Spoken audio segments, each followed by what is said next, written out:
Let's set the scene. It's December 5th, 1872, out in the vast, endless stretch of the Atlantic Ocean. The skies are totally overcast, the horizon is empty, and a British brigantine called the Des Gracias is sailing, about 400 miles east of the Azores. Suddenly, the crew spots a ship in the distance. It's moving really erratically. The sails are partially set, but there are no flags, no signals whatsoever. So the captain of the Des Gracias raises his telescope, and he recognizes her instantly. It's the Mary Celeste. She had literally just left New York 8 days before him, but as he calls out across the choppy water, he's met with just total, absolute silence. Welcome to this explainer, where we're going to unravel the absolute most famous maritime mystery in history. So, when a small boarding party finally rowed across the waves and climbed up onto the deck of the Mary Celeste, what they found, well, it changed maritime history forever. The deck itself, completely intact, but there was literally no one there. And actually, below deck, things got even more chilling. The crew's personal belongings were sitting exactly where they'd left them. In the galley, there was a half-eaten meal. Cups of tea were literally still warm, and in the captain's quarters, his wife's jewelry was just sitting there untouched, and right nearby, the small dresses and toys of a 2-year-old child were simply left behind. 10 people had been sitting right there, and then they were just gone. Okay, let's dive into this because it gets so weird. The ship's log revealed that the Mary Celeste had basically been sailing herself across hundreds of miles of open ocean for 10 whole days. No one at the wheel. Below deck, they had this massive cargo load and a full 6-month supply of food and fresh water. But there was one critical thing missing: the ship's single lifeboat. Which brings us to the central, totally baffling question. Why on earth would 10 people choose a tiny open wooden boat in the absolute middle of the Atlantic over a sturdy, perfectly seaworthy ship? Section 1. The Failed Theories. To figure out what really happened, we first have to look at the immediate aftermath. When the ship was towed into Gibraltar, the official investigator, a guy named Frederick Sully Flood, was absolutely convinced of foul play. I mean, he suspected a brutal murder, even going so far as to suggest the crew of the Des Gracias themselves might have killed the original crew just to claim the salvage money. But this murder hypothesis, along with honestly almost every other popular myth, quickly falls completely apart. First up, the sea creature theory? Eliminated. There was zero damage to the deck. No claw marks, no impact, nothing. What about piracy? Also eliminated. Pirates definitely don't leave behind a captain's jewelry or a cargo worth $35,000. A waterspout or storm? Highly unlikely. The ship's log recorded calm weather, and the rigging didn't show any storm damage at all. And as for Sully Flood's whole foul play theory, well, investigators did find a sword and some stains on the deck that kind of looked like dried blood, but when they were tested by experts of the day, it was proven definitively it was not blood. So the murder theory collapsed completely. Section 2, the invisible threat. So with those early theories totally failing, we need to completely shift our perspective here. We gotta look away from the horizon, away from pirates and sea monsters, and look deep into the dark, enclosed belly of the ship itself. Because the true catalyst of this tragedy wasn't some violent attack from the outside. It was a silent, invisible threat building right beneath their feet. See, the cargo of the Mary Celeste was industrial alcohol, and the containers holding that alcohol are the absolute key to this whole mystery. The barrels were American, made from American red oak. Now, compared to the denser European white oak, red oak is highly, highly porous. During a long Atlantic crossing inside a dark cargo hold that's heating up day after day, that porous wood basically acts like a giant sponge. It allowed the liquid alcohol to slowly vaporize and silently leak out as this invisible gas. So the crucial point is this staggering number right here: 1,701 barrels of industrial alcohol. Just imagine the sheer volume of that cargo.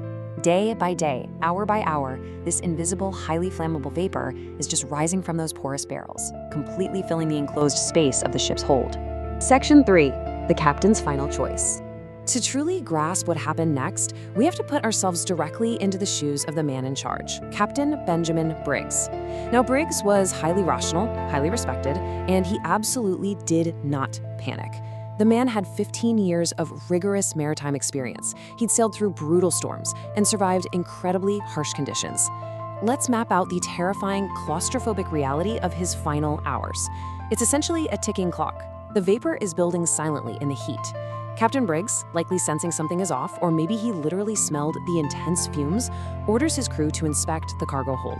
The very moment they pry open that heavy wooden hatch, boom, there is a massive, violent rush of concentrated alcohol vapor bursting right up into their faces. In a fraction of a second, this experienced captain processes the horrific reality. The entire belly of his ship is a bomb. They are literally one stray spark from a pipe, a lantern, just a dropped tool, away from a catastrophic explosion. And this right here is the detail that changes absolutely everything. Captain Briggs wasn't just responsible for his crew.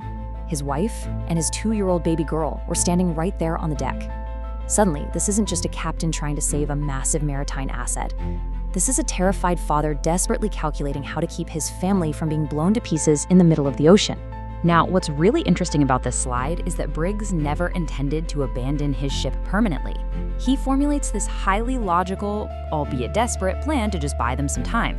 Step 1. Get everyone off the floating bomb immediately and into this single small lifeboat. Step 2. Tie a line, like a really strong tow rope, from the lifeboat back to the Mary Celeste. And Step 3. Drift at a safe distance behind the ship, let the open hatch air out all that deadly vapor, and simply reboard once the danger is past. When you think about it, it's brilliant, and it is entirely rational. But, as we know, the sea is incredibly unforgiving. As they're sitting in that tiny wooden boat watching their massive ship from a distance, the absolute worst possible thing happens. The wind picks up. The massive sails of the Mary Celeste catch a sudden, really powerful gust, and the tension on that tow line just becomes too much. It snaps. And in that devastating climactic moment, Captain Briggs, his family, and his crew can only watch helplessly as the Mary Celeste catches the wind and sails away over the horizon, leaving 10 people utterly stranded in a small, fragile boat in the open ocean. Section 4. The 2026 Breakthrough. For well over a century, this whole vapor theory was hotly debated. Like, was there actually an explosion, or just the terrifying fear of one? Well, fast forward to April 2026. 2 chemists at the University of Manchester published some groundbreaking new findings that finally provide the definitive scientific answer. Unlike previous kind of flawed experiments, the Manchester chemists built a precise scale model using the exact materials, real wood, and actual ethanol, perfectly recreating the Atlantic temperature and hold dimensions of 1872. And then they ignited the vapor. The result? A massive concussive pressure wave explosion. And this brilliantly illustrates what happened, because the really incredible finding was the physical evidence left behind. There was 0 fire damage. I mean, no soot, no scorch marks, absolutely no burning whatsoever. It was a violent blast that left the wood looking completely untouched. The conclusion of that 2026 University of Manchester study reads like a total vindication of Captain Briggs' desperate final order. It says, a pressure wave explosion of alcohol vapor, large enough to terrify a seasoned captain, leaving absolutely no physical trace behind. I mean, wow, this perfectly matches the pristine, completely undamaged condition the Mary Celeste was found in. Briggs wasn't crazy, he wasn't paranoid. A terrifying blast likely did happen, forcing them right into that lifeboat. Section 5. The ocean keeps its secret. You know, in a deeply ironic twist of fate, the story of the Mary Celeste herself didn't actually end in 1872. The ship survived another 13 years, eventually being deliberately wrecked on a Haitian reef in 1885 by a suspicious owner committing insurance fraud, of all things. So, the ship survived. But what about the crew? The incredible 2026 Manchester experiment finally tells us the mechanics of how they left. It proves the vapor explosion was real, but here's the thing. The Mary Celeste was found only 400 miles from the Azores. They had a perfectly seaworthy lifeboat. They had a seasoned captain, a full crew, and survival supplies. Land was relatively nearby.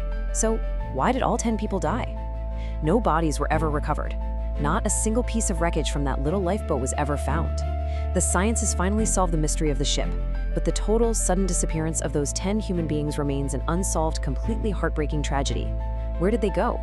It seems that's a secret the ocean intends to keep forever.